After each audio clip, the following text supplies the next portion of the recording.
Hello everyone, I welcome you all on my channel English with Shiva. So in this video, we will discuss what is translation, what is the history of translation and what are the important works which has been translated in English and other languages. So चलिए सबसे पहले जानते हैं the early history of translation की जो early history थी वो क्या थी. Different theories surround translation throughout history, which gives insight into how, when, and where translation has been used. देखिए तो हमारे पास बहुत सारी theories है जो हमें ये बात करती है कि ट्रांसलेशन कैसे शुरू हुई, कहाँ पे शुरू हुआ है, लेकिन हमें यह कह पाना मुश्किल है कि एग्जैक्टली क्या वर्क थे या क्या कॉन्सिक्वेंसेस थे या उस समय क्या परिस्थितियाँ थी या किन लोगों ने सबसे पहले ट्रांसलेशन को शुरू किया. हम जो भी चीज़ें पढ़ते हैं हमारे पास जितनी भी बुक्स अवेलेबल हैं उनके बेस्ड पे ही हम चीज़ों को बताते हैं. तो आज भी मैंने जो बुक्स पढ़ी हैं या मैंने जितने भी बुक्स में जो जो चीज़ें पाई हैं कोशिश करी आप लोगों को कि मैं ऑथेंटिक चीज़ों को ही बताऊं. ठीक है. सो देखते हैं अपनी आज की वीडियो को. First the word translation was derived from a Latin phrase that means to bring or carry across. तो जो वर्ड ट्रांसलेशन है वो लैटिन फ्रेज से आया है जिसका मतलब क्या है, to bring or carry across, यानी कि एक चीज़ को आर से दूसरी चीज़ ले जाना, यानी कि अगर हम इजी भाषा में समझे तो आर पार ले जाना, यानी कि एक लैंग्वेज से दूसरी लैंग्वेज में ले जाना. देखते हैं second another explaining phrase is metaphrases which was derived from ancient Greek meaning to speak across. Finally, from the word metaphrases, the word metaphrase was derived to mean word for word translation. Metaphrases का क्या मतलब है, वही are पार ले जाना या एक language से दूसरी लैंग्वेज में ट्रांसलेट करना या वर्ड फॉर वर्ड ट्रांसलेशन करना. ठीक है. नेक्स्ट देखते हैं history of first nun translations, है ना, कैसे कैसे हमारी जो फर्स्ट ट्रांसलेशंस आई डिफरेंट डिफरेंट फील्ड्स में, रिलीजियस फील्ड में या रिलीजन फील्ड में. तो देखते हैं. It is said that translation was done in the Mesopotamia era, where Gilgamesh was translated into the Asian language. Other ancient translation work include Buddhist monks translating Indian text into Chinese. तो यहाँ पे ऐसा माना गया है कि जो हमारी फर्स्ट ट्रांसलेटेड वर्क है जो सबसे पहले कब मानी गई है, मोसोपोटामिया जो एरा थी उसमें देखते हैं हम, है ना. उसके बाद गिलगमेश जो कि एक सुमेरियन पोएम थी उसको बहुत सारी एशियन लैंग्वेज में फिर ट्रांसलेट किया गया. उसके बाद हमारे बुद्धिस्ट मॉन्क थे जिन्होंने बहुत सारी इंडियन टेक्सेस को किस में ट्रांसलेट किया, चाइनीज़ लैंग्वेज में, चाइना की जो लैंग्वेज है चाइनीज़ उसमें ट्रांसलेट किया. ट्रांसलेशन ऑफ रिलीजियस टेक्स्ट, देखो जो रिलीजियस टेक्स्ट थे उन्होंने ट्रांसलेशन में एक इम्पोर्टेंट रोल प्ले किया है, क्योंकि हम देखेंगे कि कैसे कैसे महाभारता, बाइबल, जो भी हमारे रिलीजियस टेक्स्ट थे उस टाइम के, उनको लोगों ने अधिक वैल्यू दी है ट्रांसलेटिंग पॉइंट ऑफ व्यू से. It is said that the first non-significant translation was of the Hebrew Bible, dated back to 3rd century, है ना. रिलीजियस टेक्स्ट में हिब्रू बाइबल को फर्स्ट ट्रांसलेटेड वर्क माना जाता है जो लगभग 3rd सेंचुरी में था. The need for more translation continued to increase with the expansion of spiritual theories and religion texts. यानी कि कह रहे हैं कि जैसे जैसे लोगों का विश्वास बढ़ता गया, रिलीजियस थेरीज आती गई, तो रिलीजियस वर्क्स को डिफरेंट लैंग्वेजेस में ट्रांसलेटेड किया गया. The result of religion brought the drive to spread religion and strength faith, which means there was a need to translate religious content into multiple languages. क्योंकि उस time लोगों का ये भी उद्देश्य था कि रिलीजन अपने अपने रिलीजन को लोग अधिक अधिक लोगों तक पहुंचाए. तो जब रिलीजन को स्प्रेड करना उनका पर्पस था तो ये ऑब्वियस बात है उनको उन लोगों की लैंग्वेज में भी अपने रिलीजियस जो इंपॉर्टेंट बुक्स थी उनको ट्रांसलेट करना पड़ा. नेक्स्ट देखते हैं. Among the first non-religious translations is the translation of the Old Testament Bible into Greek in the 3rd century BC. है ना, ये भी मान रहे हैं कि जो फर्स्ट रिलीजियस ट्रांसलेशन था वो क्या था, ओल्ड टेस्टामेंट बाइबल को ग्रीक में ट्रांसलेट किया गया था, जो कब किया गया था, 3rd सेंचुरी BC. ये भी इंपॉर्टेंट है, याद रखना. The translation is cold the, है ना, जो ग्रीक ट्रांसलेशन थी उसके लिए उन्होंने एक वर्ड प्रॉपर बताया है. उस हम प्रॉपर वर्ड को क्या कहते हैं, सेप्टुअजेंट, है ना, याद रखना. The translation of Bible from Hebrew into Greek, है ना, जब हिब्रू भाषा से हमारी जो ग्रीक में ट्रांसलेशन हुई है तो उस ट्रांसलेशन के लिए उन्होंने एक टर्म यूज किया है जिसको हम क्या कहते हैं, Septuagint. The translation of the Bible into Greek became the basis of future Bible translations that followed in multiple languages, है ना. जो ये ट्रांसलेशन हुई कौन सी भाषा से, हिब्रू से ग्रीक में हुई थी ना ये ट्रांसलेशन, तो इसलिए बहुत सारी जो लैंग्वेजेस में बाद में बाइबल के ट्रांसलेशंस हुए उसके लिए रास्ते खोल दिए. ये एक मुख्य बेस बन गई, है ना. जो ये टर्म बात बताया मैंने सेप्टुअजेंट, ये गेट एग्जामिनेशन में क्वेश्चन पूछा गया था तो उसको याद कर लेना. Because religious religion played a huge part in the development of translation. The early church named Jerome as the translation patron saint. In the 4th century AD, Saint Jerome translated the Bible to Latin and the Latin Bible became predominantly used in the Roman Catholic Church. देखो ये भी important है, यानी कि 4th century AD में Saint Jerome जो थे उन्होंने बाइबल को किस में ट्रांसलेट किया था? लैटिन में ट्रांसलेट किया था। और उस टाइम में एक इम्पोर्टेंट एक वर्क था उनके द्वारा, एक इम्पोर्टेंट कॉन्ट्रीब्यूशन था ट्रांसलेशन फील्ड में। Protestantism was introduced, which also created the necessity to continue translating the Bible and other religious content into other languages. One significant difference between Catholicism and Protestantism was the contrast between crucial passages and the disparity during the translation. है ना, वही कह रहे हैं कि दोनों जो part थे प्रोटेस्टेंटिज्म एंड कैथोलिज्म, दोनों क्या थे? बाइबल को इंपॉर्टेंस दे रहे थे, उसकी ट्रांसलेशन को इंपॉर्टेंस दे रहे थे, लेकिन सबसे बड़ा कंट्रास्ट डिफरेंट जो उन्होंने माना है वो था क्रूशियल पैसेजेस, यानी कि दोनों के जो पैसेजेस थे वो थोड़े अलग अलग थे। मॉडर्न ट्रांसलेशन, है ना, देखते हैं मॉडर्न ट्रांसलेशन क्या है। Printing press and its impact on translation and language uses. देखो जब तक हम लोग अभी ये जो ट्रांसलेशन की बात कर रहे हैं, अगर आप देखें तो एंशिएंट टाइम में हमारे पास प्रिंटिंग प्रेस नहीं थी। प्रिंटिंग प्रेस हमें कब मिलती है? 1476 में आई थी, जब कैक्सटन ने सबसे पहले इंट्रोड्यूस किया था प्रिंटिंग प्रेस को। तो उससे पहले लोग क्या करते थे? बाय द यूज ऑफ अपने हैंड के द्वारा, अपने हाथों के द्वारा वो ट्रांसलेशन करते थे। तो उस टाइम बहुत डिफिकल्ट होता था। सपोज एक पेज को या 20 पेजेस को ट्रांसलेशन करने में इतना टाइम लगता था, तो उस टाइम बहुत डिफिकल्ट टास्क था हम लोगों के लिए ट्रांसलेशन करना। लेकिन जैसे ही हम लोगों के पास क्या आया? प्रिंटिंग प्रेस आया, तो हम लोगों के लिए क्या बन गया? एक ईजी वर्क बन गया। एक मतलब कंप्यूटर के यूज से हम लोग बहुत ईजिली ट्रांसलेशन को करने लगे। अब देखते हैं क्या कह रहे हैं। Before the introduction of the printing press, when few people could read, most written texts were in Latin। है ना, बहुत कम लोग थे जो, क्योंकि ट्रांसलेशन ही कम हो पाता था, तो बहुत कम लोग ही चीज़ों को पढ़ पाते थे। द प्रिंटिंग प्रेस दो had a profound impact on language use and people literacy. है ना, लोगों ने जाना भी चीज़ों को ना, ट्रांसलेशन से जब चीज़ें गई तो लैंग्वेज को भी सीखते गए, जब पढ़ते गए, तो एक इंपॉर्टेंट रोल प्ले किया है प्रेस ने। The use of Latin declined as text could now be translated and even published in different local languages। है ना, लैटिन टेक्स्टों को भी बहुत सारी लोकल लैंग्वेजेस में भी ट्रांसलेट किया गया।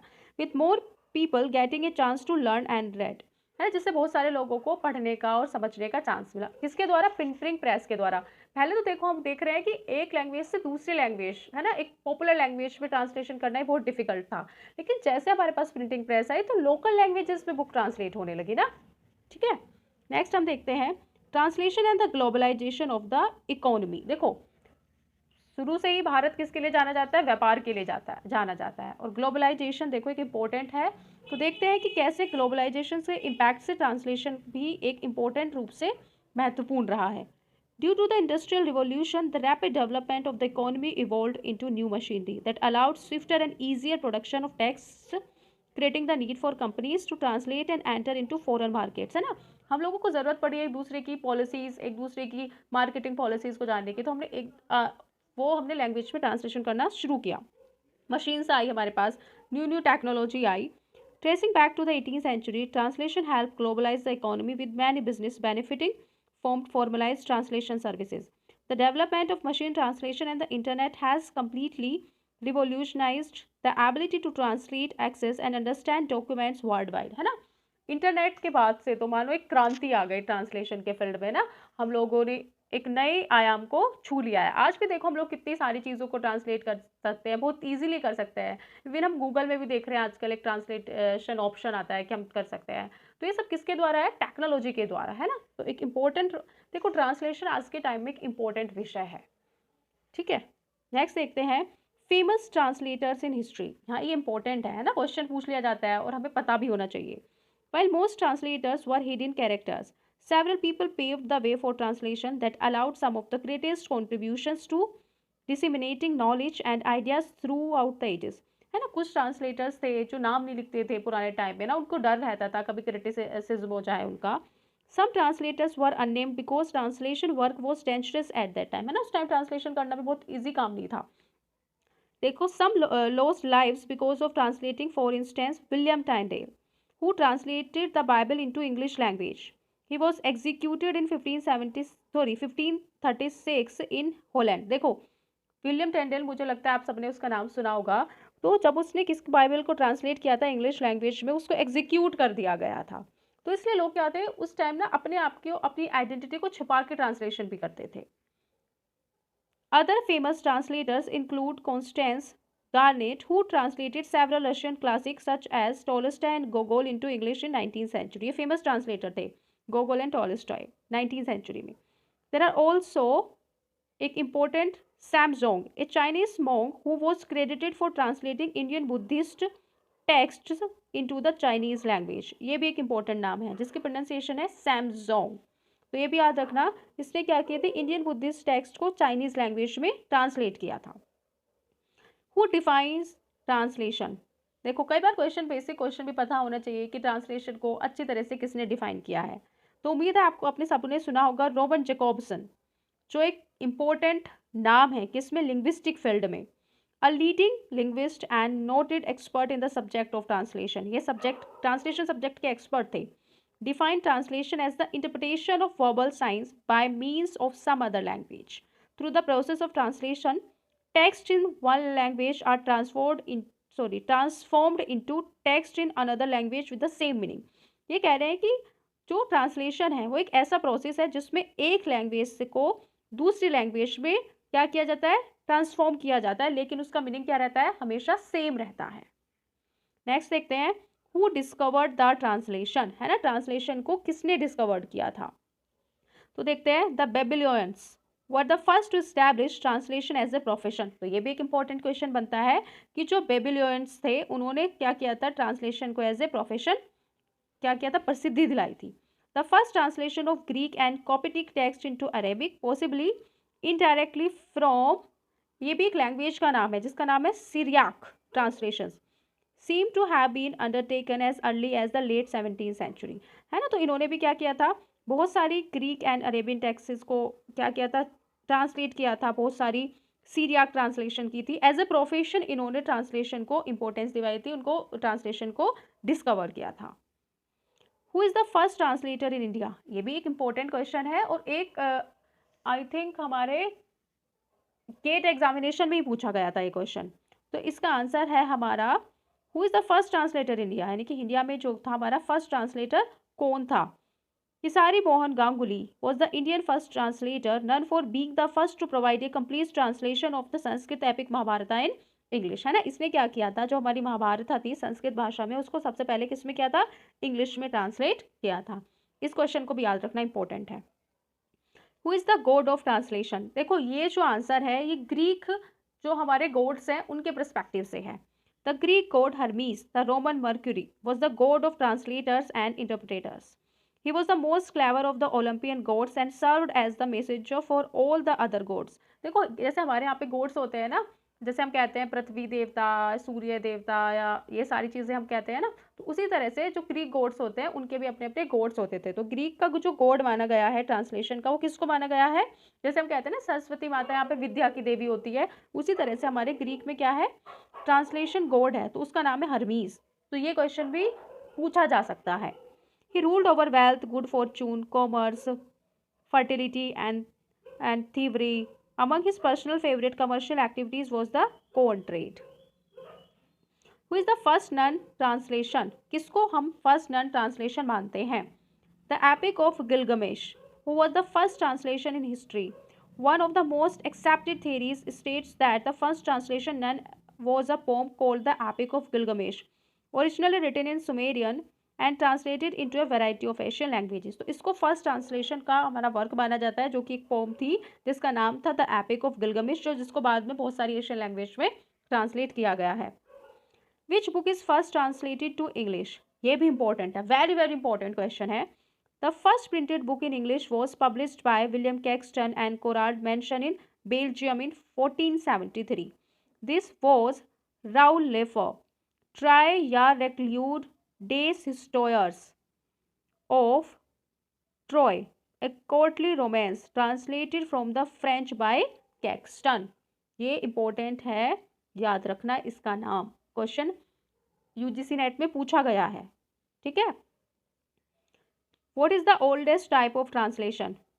Sense for sense translation is the oldest term for translating. It fundamentally means translating the meaning of each whole sentence before moving on to the next, and it stands in normative opposition to word for word translation, also known as literal translation.